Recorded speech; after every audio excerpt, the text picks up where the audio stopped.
Yoga Prokta Puratanaha Bhakto Sime Sakha Cheti Rahasyam Hyeta Uttamam Saevayam Maya Teja Yoga Prokta Puratanaha Bhakto Sime Sakha Cheti Rahasyam Hyetad Uttamam. Please chant. Saevayam Maya Teja Yoga Prokta Puratanaha Bhakto Sime Sakha Cheti Rahasyam Hyetad Uttamam. Word for word. Sa, the same. The same. Eva, certainly. I am, this. Maya, by me. Te, unto you. Adya, today. Yoga, the science of yoga. Prokta, spoken. Puratanaha, very old. Bhakta, devotee. Asi, you are. May, my. Sakha, friend. Cha, also. Iti, therefore. Rahasyam, mystery. He, certainly. Etat, this. Uttamam, transcendental. Translation and purport by His Divine Grace Srila Prabhupada. That very ancient science of the relationship with the Supreme is today told by me to you, because you are my devotee as well as my friend, and can therefore understand the transcendental mystery of this science. Please repeat. That very ancient science of the relationship with the Supreme is told by me to you, because you are my devotee as well as my friend, and can therefore understand the transcendental mystery of this science. Purport. There are two classes of men, namely the devotee and the demon. The Lord selected Arjuna as the recipient of this great science, owing to his being a devotee of the Lord. But for the demon, it is not possible to understand this great mysterious science. There are a number of editions of the great book of knowledge. Some of them have commentaries by the devotees, and some of them have commentaries by the demons. Commentation by the devotees is real, whereas that of the demons is useless. Arjuna accepts Sri Krishna as the Supreme Personality of Godhead, and any commentary on the Gita, following in the footsteps of Arjuna, is real devotional service to the cause of this great science. The demoniac, however, do not accept Lord Krishna as he is. Instead, they concoct something about Krishna and mislead general readers from the path of Krishna instructions. Here is a warning about such misleading paths. One should try to follow the disciplic succession from Arjuna and thus be benefited by this great science of Srimad Bhagavad Gita. Om Jnana-Timirandasya Gyananjana Shalakaya Chakshu Anmilitam Yena Tasmai Shri Gurave Namaha. Vanchapatribhishcha Kripa Sindhu Bevata Patnam Pavnabhyo Vaishnavabhyo Namo Namaha. Hare Krishna. So the word science is mentioned in this translation and purport a number of times. One of the main points being made here is that the demons are not going to understand it. So the demons don't follow the Shastras. They don't accept the Shastras. Ya Shastra Vidimutsritya Vasate Kamakarata Na Sa Siddhim Vatnati Na Sukham Na Param Gatim. The demons do not accept the scripture, therefore they act whimsically, and all their attempts at happiness, they will not achieve happiness, they will not achieve perfection in life, they will not achieve the ultimate goal of life. All these things, they also, naturally the difference between the demon and the divine is that the demoniac persons do not follow the scriptures. That is basically the difference. If you don't follow the scriptures, then you are a demon. If you do, then you're a divine.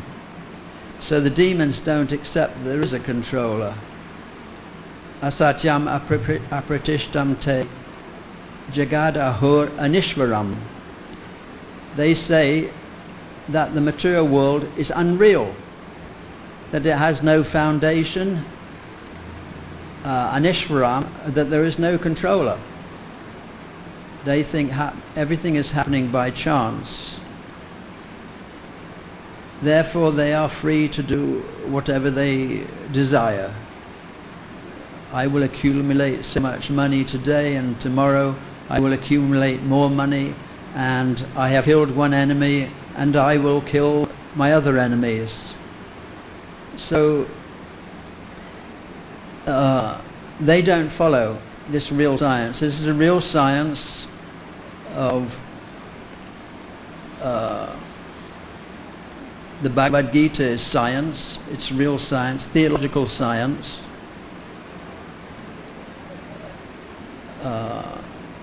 Real science means not like the scientists nowadays. They take some arbitrary point and begin, and they study the phenomenal world. So that's a childish attempt. So they come up with reasons for a creation which are totally speculative, like the Big Bang Theory, or we all developed from a soup or something like that.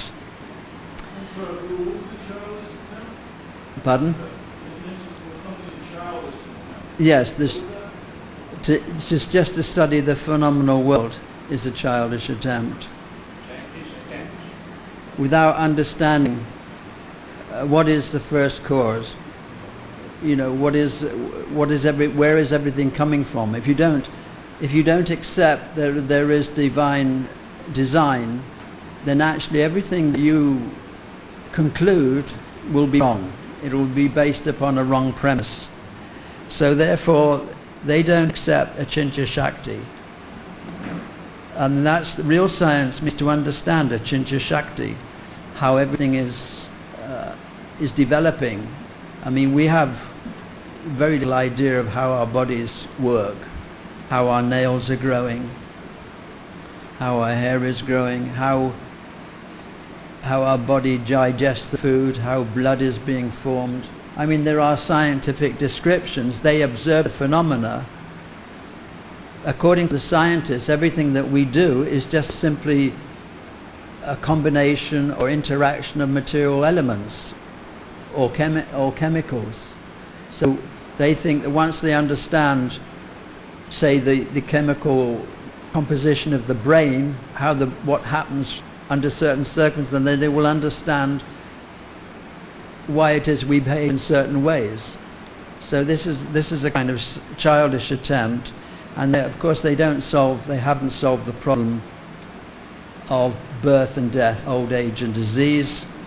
And real science means, of course, to understand what is matter and what is spirit. It means to accept that there is not only the material world, but there's also a spiritual world. So theological science we accept. Theology means study of religion, religious belief. So if we remain third-class devotees, we will not have sufficient knowledge to advance very rapidly in spiritual life, because Shraddha to Prema is actually that is the science, theological science, Shraddha to Prema. But from Karma Yoga to Prema is a long way. Karma Yoga means the beginning. That is, what is the beginning? Karma Yoga means what? As the beginning of transcendental realization. Is Karma Yoga means just to give up the fruits of your work, results of your work. That's the beginning of Karma Yoga. From there to Prema is a long way. I mean, to advance from Karma Yoga, you have to be non-envious, you have to practice austerities, renunciation. Then you may become a jnani, a speculator. And then if you advance from that, maybe you may become a yogi, but above that there is the devotee. So that's, from Shraddha to Prema is a long way, but that is the science. We begin with Shraddha, which is faith. That faith may be just a small faith based upon curiosity, what is going on here, or it may be a faith based upon something you heard, or it could be faith based upon simply the activities of devotees, observing devotees. So therefore, on the basis of that faith, sadhu sangha, we develop sadhu sangha.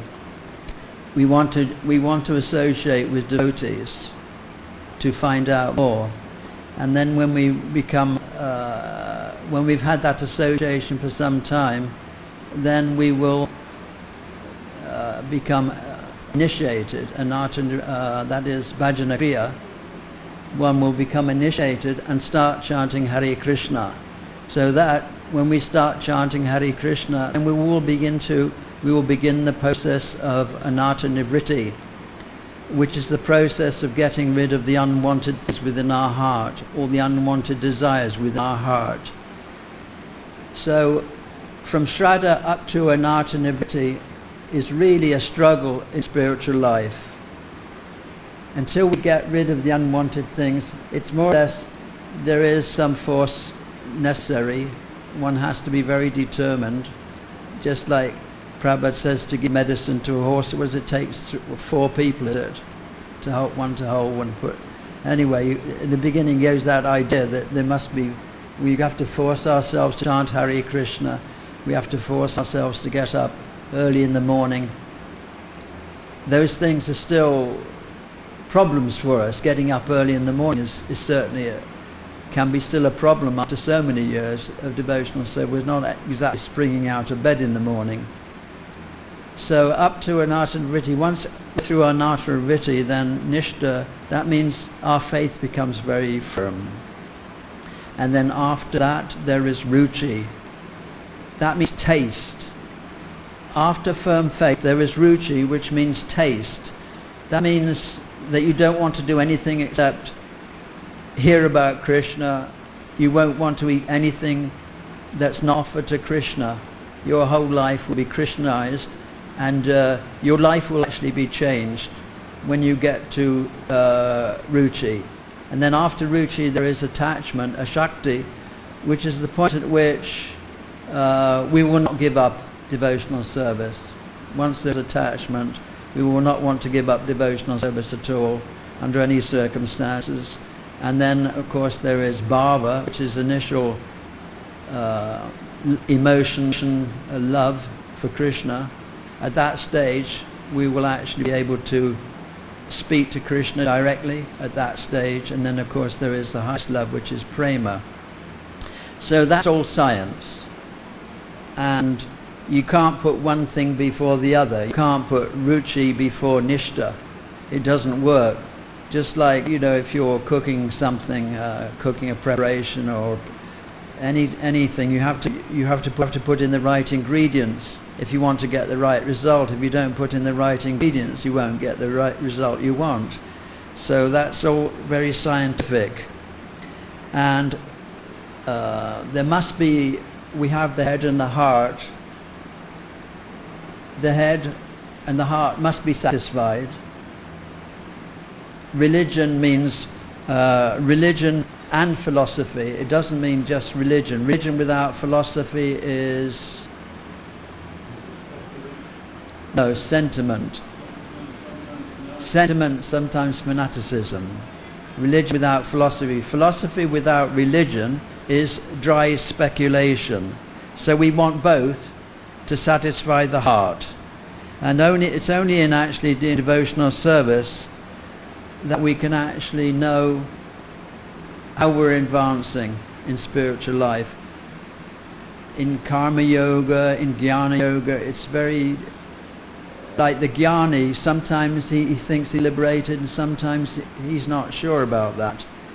They're never quite sure what their situation is. But in devotional life, there are so many tests. For instance, are we becoming free from the lower modes of material nature, from passion and ignorance? That is one test. Are we becoming happy? It's just like if you are hungry and have a nice meal, then you'll feel satisfied. In devotional service, are we feeling satisfied? So these are the progresses. So real knowledge is actually knowledge coming from, real science is knowledge coming from the parampara.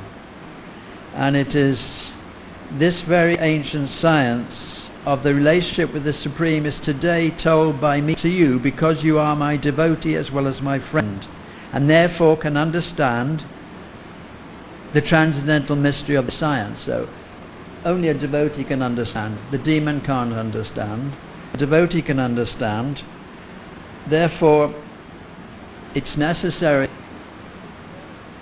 to associate with devotees in order to understand this great science of devotional service. Without this association, Prabhupada says, without associating with devotees who have realization, who have some potency, then we can hear for 3 million years and still have our questions unanswered. Satam prasangam mama virya sambuddho vivanti hrikana rishayana kata. That association with Satam, the pure devotees, is very enlivening to the ear and to the heart. And in their association, it's bhakti, ratir, anukramishati,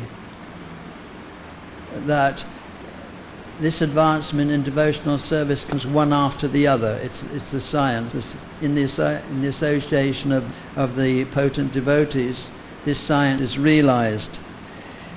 Just like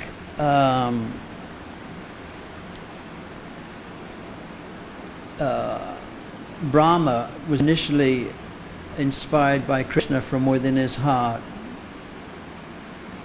Tene Brahma Adikavaye. He got knowledge because he was the only living entity existing at that time. So Krishna gave him that knowledge from within the heart. And he gave that knowledge to Narada Muni. Narada Muni gave it to Vasudev, and so it comes down in the unbroken chain of disciplic succession, unchanged.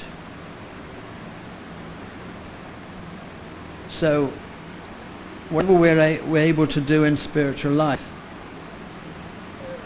we have to have that desire. Without that desire, of course, we'll not achieve very much. Without that desire to spot our offences and to follow the rules and regulations properly. But in being successful,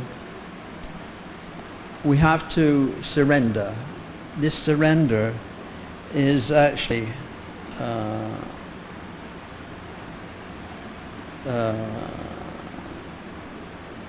it's part of the first beginning of our devotional service is actually surrender.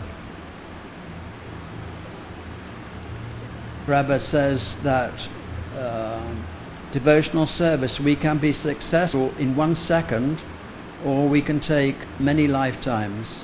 1 second. So some devotees, they don't accept that. I have heard them speak like this. Did Prabhupada really mean that 1 second? But there are so many places in Prabhupada's books where he states that this is a fact, that within 1 second one can become a surrendered devotee, like King Kavanga. He was fighting for the demigod for many years, and they were very pleased with the way he was fighting, so they offered him a benediction, and the benediction he asked for was to know how much longer he would live. And so they told him that he would only going to live for a few more moments. So immediately he surrendered and he achieved success. So surrender means that Krishna,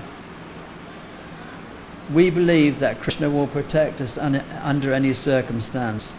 If we think we have to take recourse to our own resources, like if we see some danger coming, we think we have to go underground or hide out. That means we're not having faith in Krishna. This surrender means that we have full faith that whatever situation we find ourselves in, any distress, that Krishna will protect us.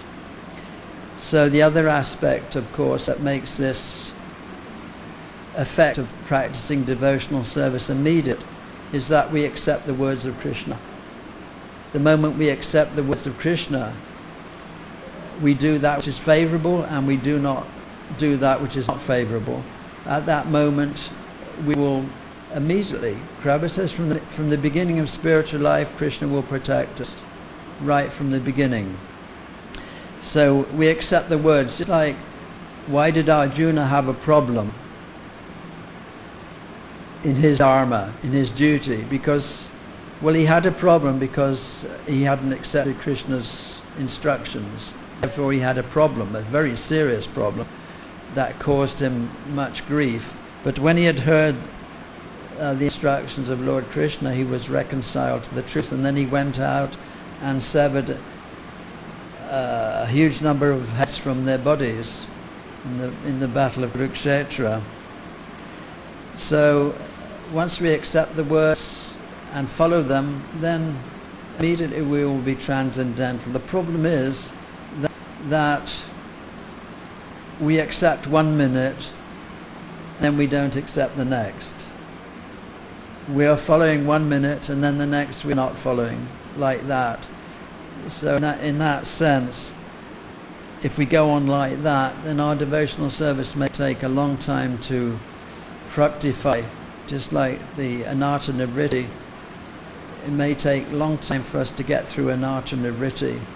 But once you understand that ultimately we have to surrender to Krishna, Vasudeva Sarvamiti, that after many years you're going to surrender to Krishna anyway, because that will be the perfection of your speculation. The perfection of your speculation will be that I have to surrender to Krishna. So if you understand that, then why not in the beginning surrender to Krishna? Do that immediately, so that within seconds and not lifetimes we will become lovers of Krishna. So this is an appropriate day from which to pray to Lord Balaram, because Bala means strength, but it doesn't mean material strength, it means spiritual strength. Spiritual strength we need to be able to get through Anarta Nivritti. There's no doubt about that. We have to become very determined, otherwise we will simply be coming up and down in spiritual life. And Rama means enjoyment, so Balaram means physical strength, spiritual strength, in order to enjoy eternally. So Krishna, yes, so Krishna is explaining this science to Arjuna because Arjuna is a devotee, therefore he can understand. And other places in the Gita it says that this science is really meant for those living entities who are what we call materially exhausted, who to some extent have realized that their struggle in the material world is futile and that there is no happiness here. They are the best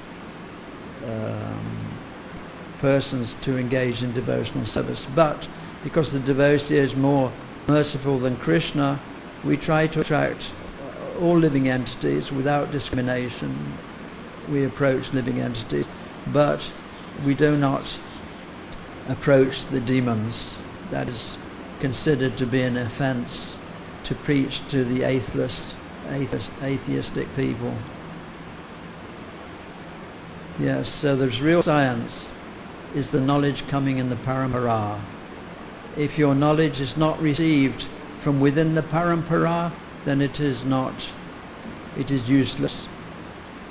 And in fact, even if we receive this knowledge and we can progress in spiritual life, if we don't ultimately come to the point of prema, then actually we could say, Prabhupada said it is useless. If we don't come to the point of prema, just like who was it fell down from the stage of Baba? Yes, Bharat Maharaj. He fell down from the stage of Baba. He was actually communicating with Krishna, but then he became attached to a deer. So these things can happen, and he actually knew that he was neglecting spiritual duties. He knew that, but he thought it was a higher cause to give protection to the deer. So he was misled. Just like in spiritual life, we want clarity, we want conclusive truth. It's very easy to bend the truth, to speak the truth that in a way it sounds truth, but actually you have to bend the mind a little bit to understand it. The Vedic truths are actually direct knowledge. They don't require interpretation. We have to accept what is said directly without delving too deeply, because Krishna to our mundane senses is inconceivable. Atasi Krishnamadi Nabad Graim Indriyai. With our material senses we can't understand Krishna or perceive, we cannot even perceive that we are spirit souls. So it's necessary to accept this science and without challenging spirit, simply accept that is going to be to our benefit to advance very quickly in spiritual life. It won't take us a long time to achieve perfection. Hare Krishna. Do you have any questions, please? Yes.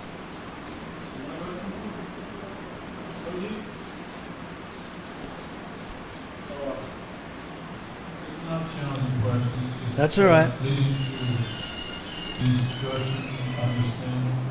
You mentioned how,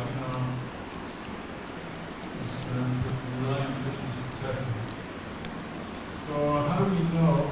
Well, I'm just going to give you a story, you probably already know, and then ask questions for, at least to help you.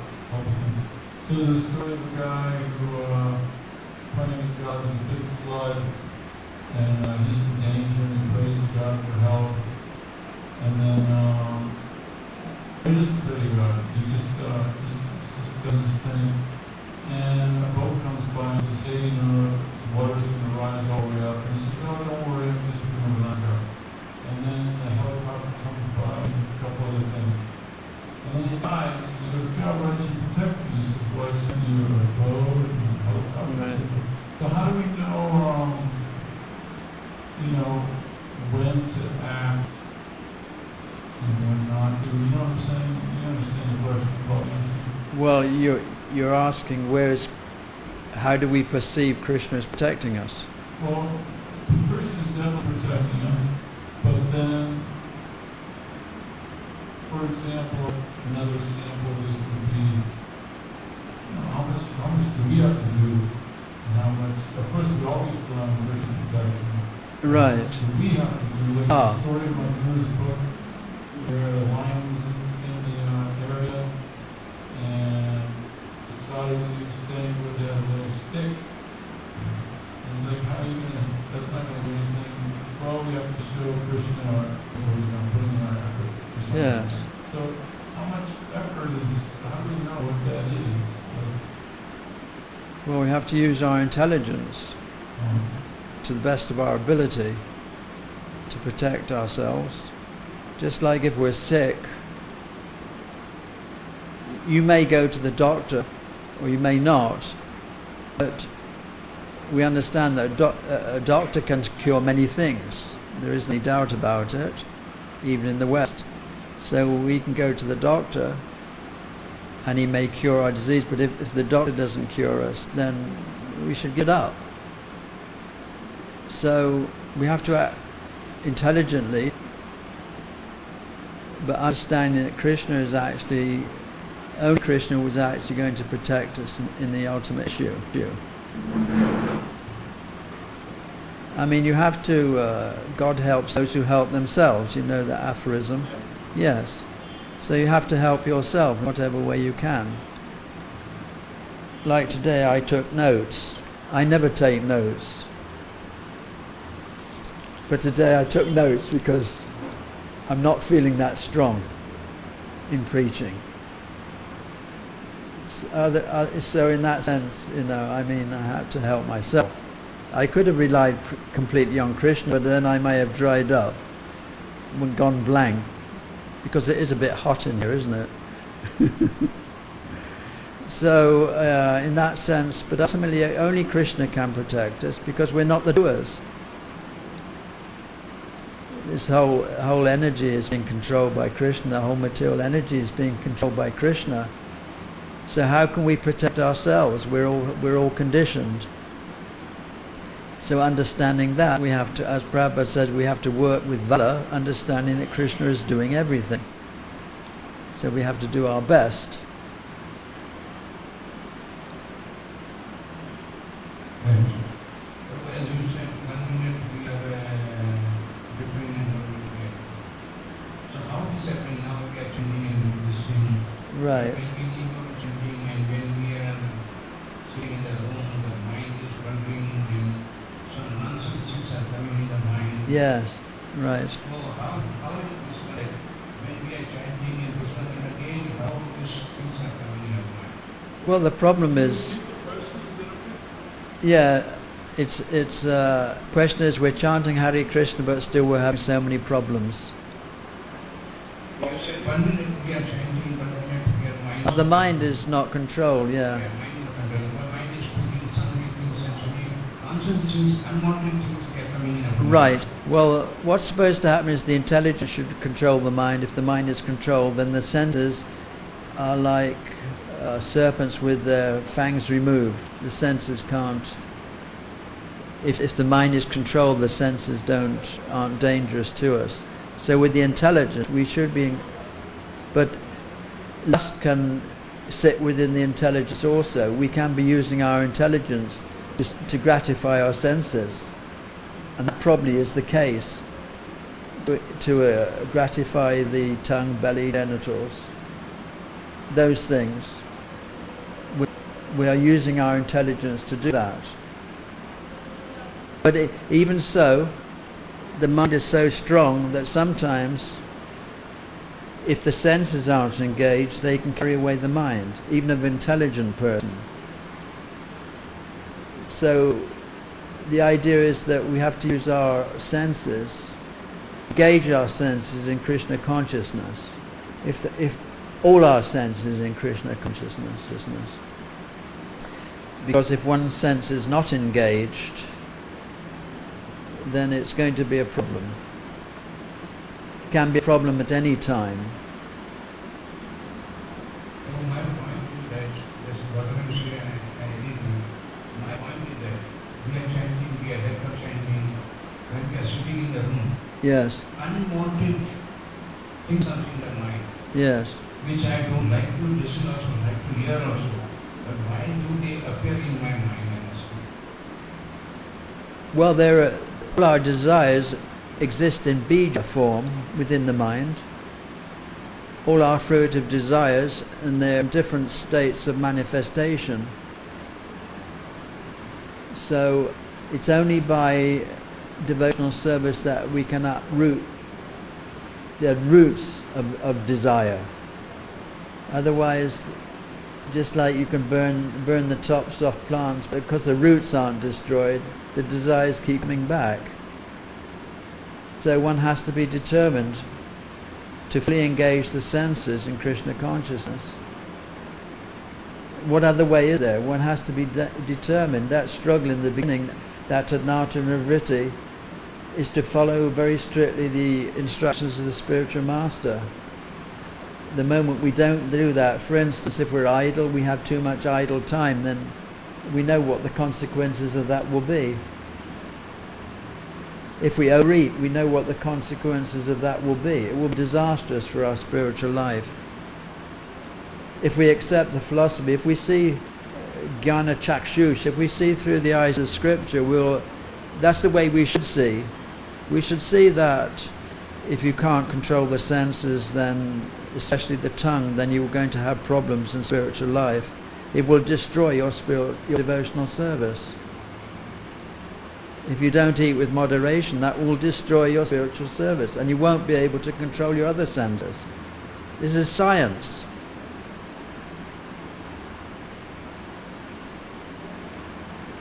So to some degree, we're not controlling the senses, we're not engaging them in Krishna service, we're not controlling the mind, we're not chanting Hare Krishna with attention.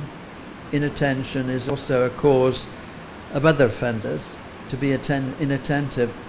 So it's a problem if you are sleeping during japa, that can cause a big problem in spiritual life.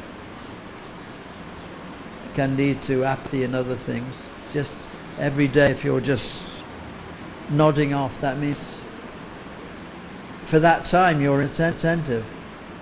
Your mind is not only wandering, it's gone.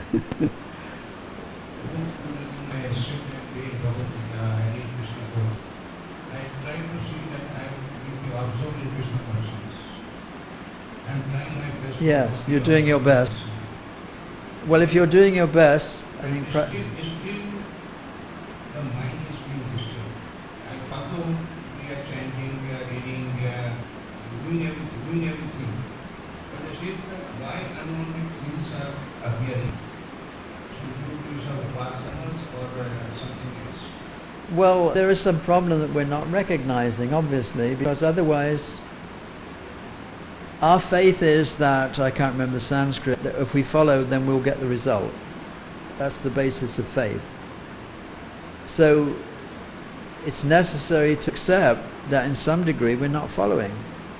In that it's very important to associate like-minded devotees and senior devotees to find out in what respect that you're failing spiritual life. I mean, if we want to advance, not only have to imbibe the philosophy, but we also have to develop respect for devotees and know how to serve devotees. Otherwise we will remain prakrita bhaktas. So we have to learn those things, how to respect devotees, how to serve the pure devotee. Prakrita bhakta doesn't have enough knowledge and doesn't know how to do these things. In actual fact, doesn't know who is a devotee and who is not. So it means recognizing to some degree that we're not doing it properly, otherwise we would get the result. I mean, in my instance, it's very clear to me why I'm not advancing a spiritual life. If we're honest, it should be clear to any devotee why he's not. If you're feeling envious towards other devotees or other living entities, it means there's some failing there.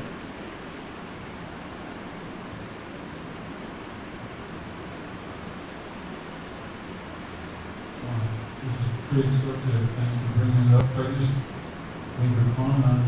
Like in the big picture, we are spirit soul, became Indian Krishna, then second that happens or whatever.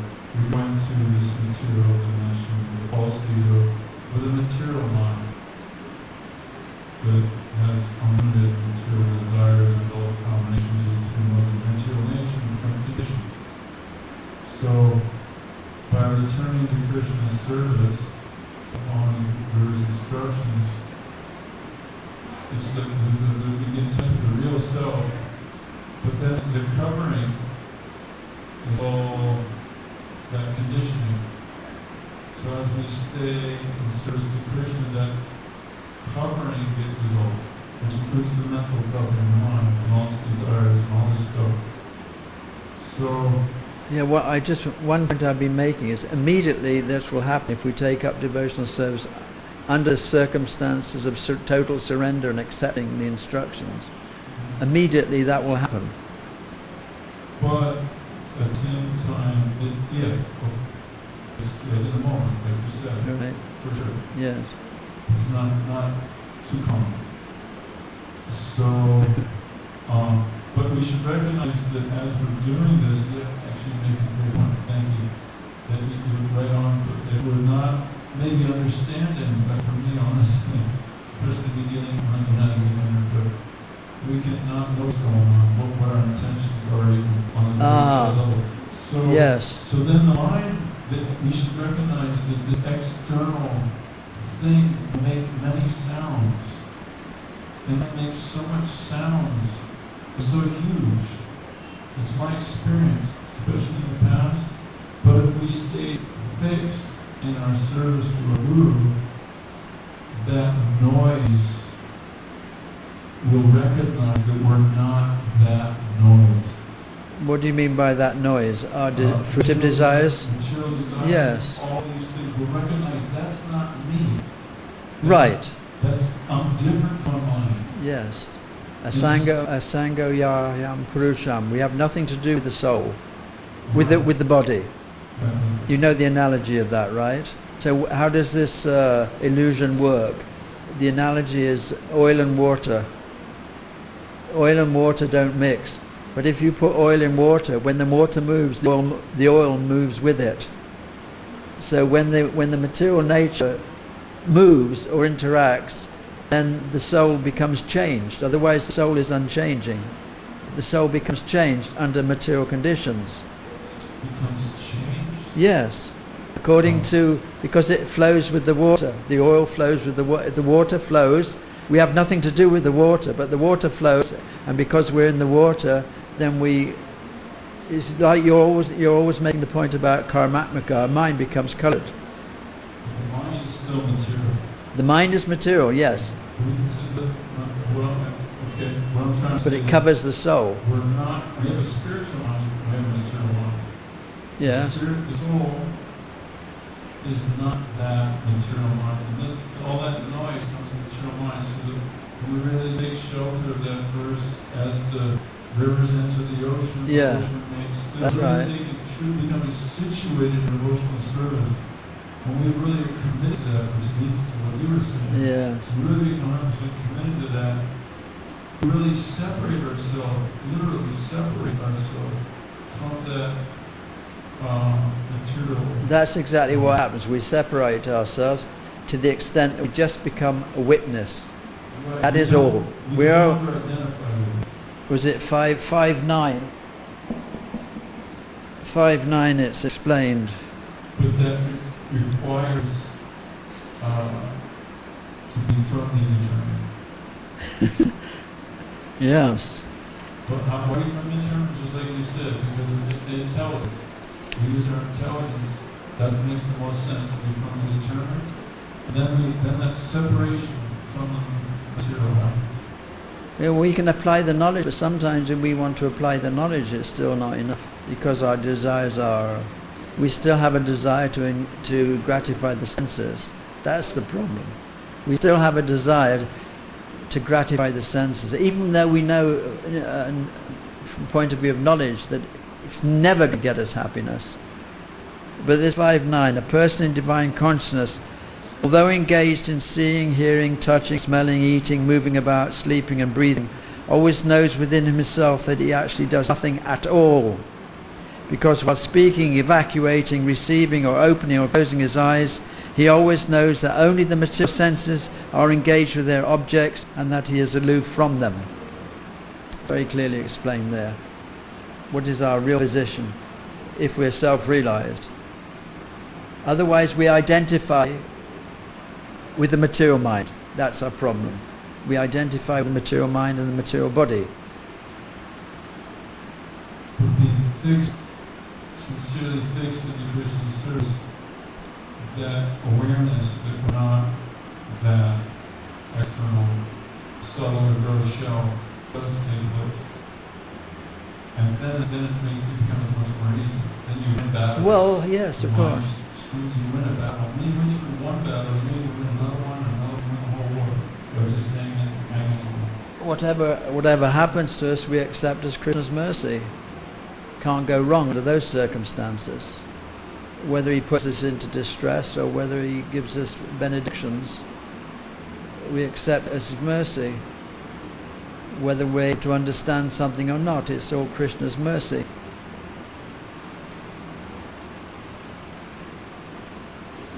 Can we move on to another topic? Is that okay? So, and actually another question on surrender, if I may. Do you have a question? No, I was just that probably give a question answer. Like you was how much we should do. How much? How much efforts we should do to. Oh yes. So it is Krishna book. I was reading. In first chapter, I just put it first. Same thing this Vasudev says what is it? Yeah, Vasudev says Lord, Father of Krishna. Vasudev wondered how he could protect his wife daily when there is a unique danger. And intelligent person should try to avoid the instances like what are dangerous or situation where some trouble like this.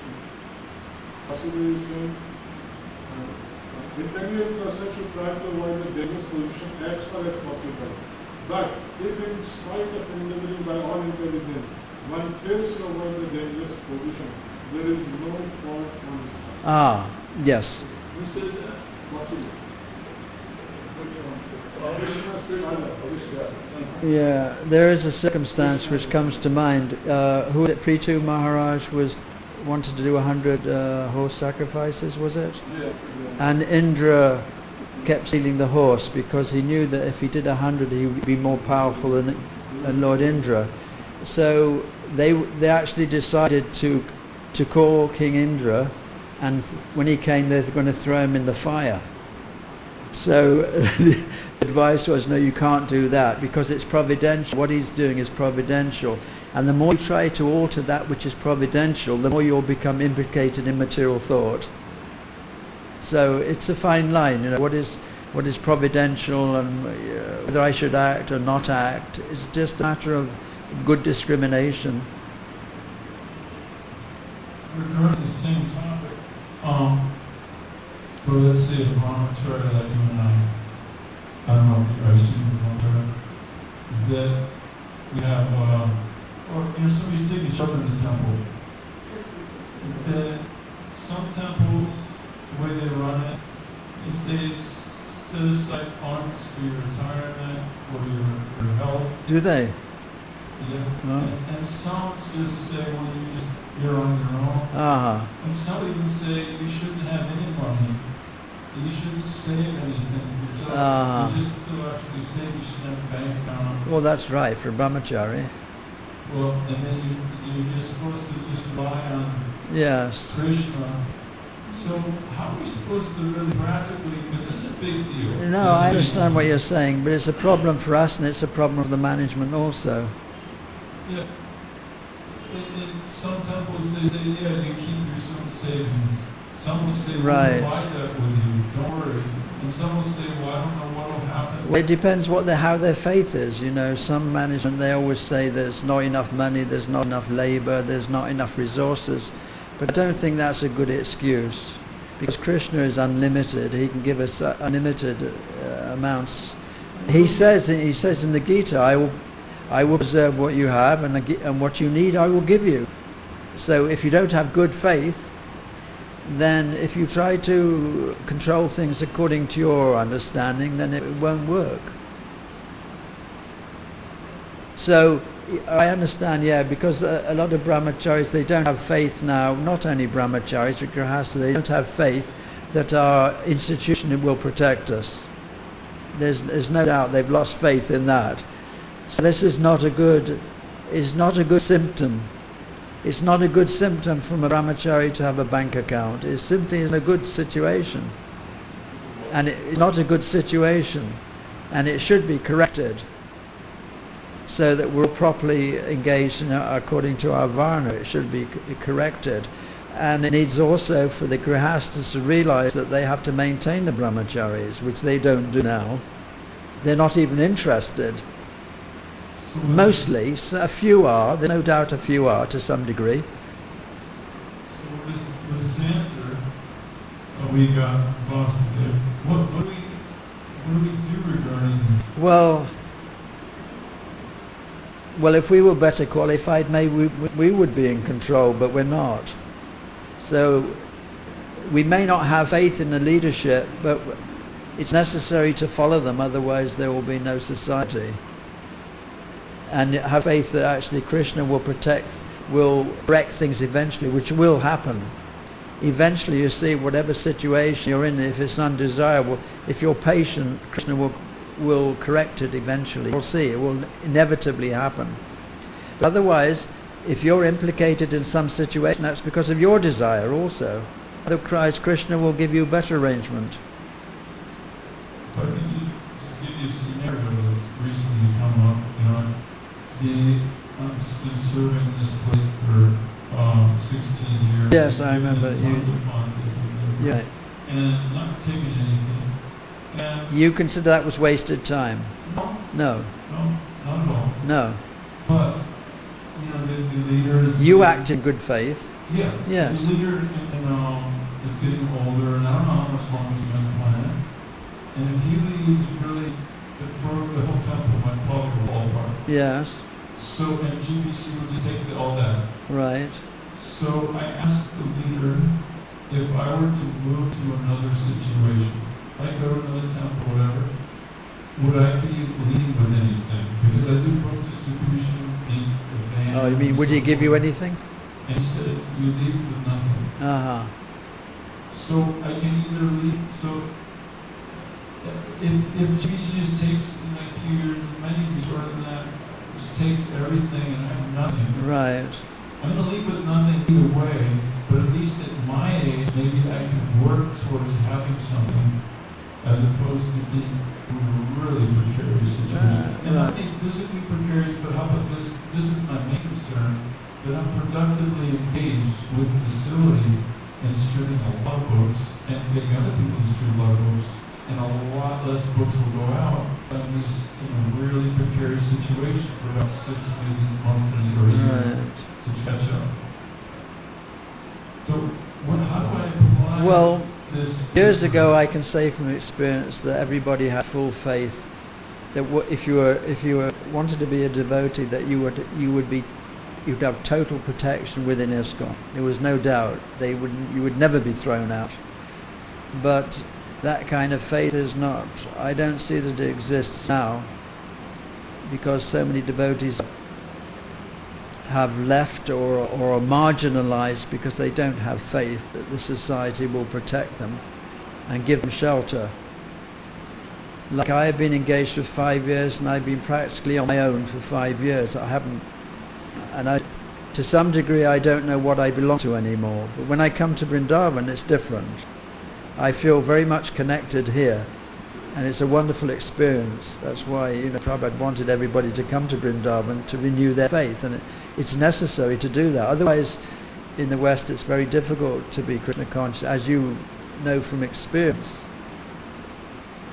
But it's necessary that devotees stand up for the truth. We individually have to stand up for the truth and make the truth clear, conclusive, not to muddy the waters. Especially in this hearing and chanting, we hear the philosophy every day 2 times. It's necessary to clarify things, not that we always end in a position of debate or something inconclusive. We should be conclusive. That's why we're not reaching a broader field of people. We're not reaching the world now because our preaching has become a little muddied to some degree, or we're not preaching as forcefully as we should be.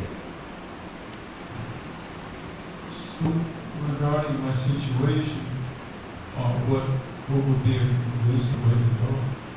Well, you have to go where you can find shelter. That was advice my Guru Maharaj gave to me. He says you have to go wherever you can practice Krishna consciousness. Sit here and now in Yes, situation, right. when that situation is gone, it's going to be really challenging for me to be productive, especially if it's a little later in my life. Right. I only have so much left in me to be... Well, it is a challenge, but I mean, in the final issue, we have to depend upon Krishna. We've got to do our best to mold our lives so that we can remember Krishna, do our best, and then rely on Krishna. Would you think it would be justified if I then share, that it's an option at least to consider that I can move on to a different situation? Well, yes, especially with regard to living in Vrindavan, because Vrindavan is very demanding about purity, so living in Vrindavan is very demanding as far as purity is concerned. So, I mean, Prabhupada recommended that unless you're very devoted, then you only stay here for 3 days and then leave. Otherwise, he said, if you become acclimatized to living here, then your anatas that you haven't got rid of will come back, and then you'll be in a very bad situation. What I'm referring to is my situation in America. Yeah. Yeah.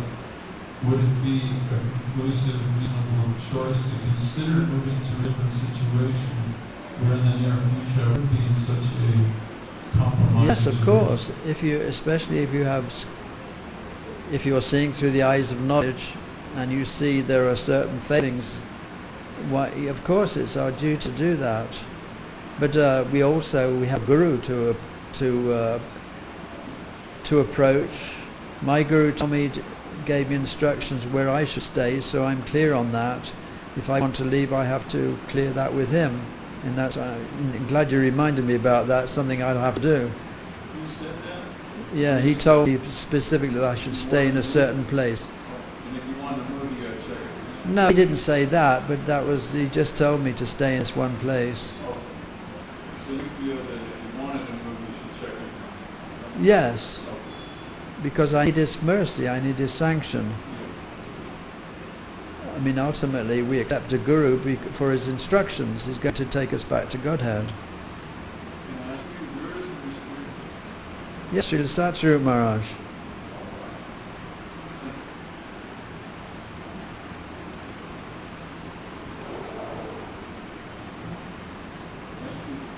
Extremely helpful. Inclusive and all kinds of things. Hare Krishna. All by Srila Prabhupada. Thank you. You leave tomorrow?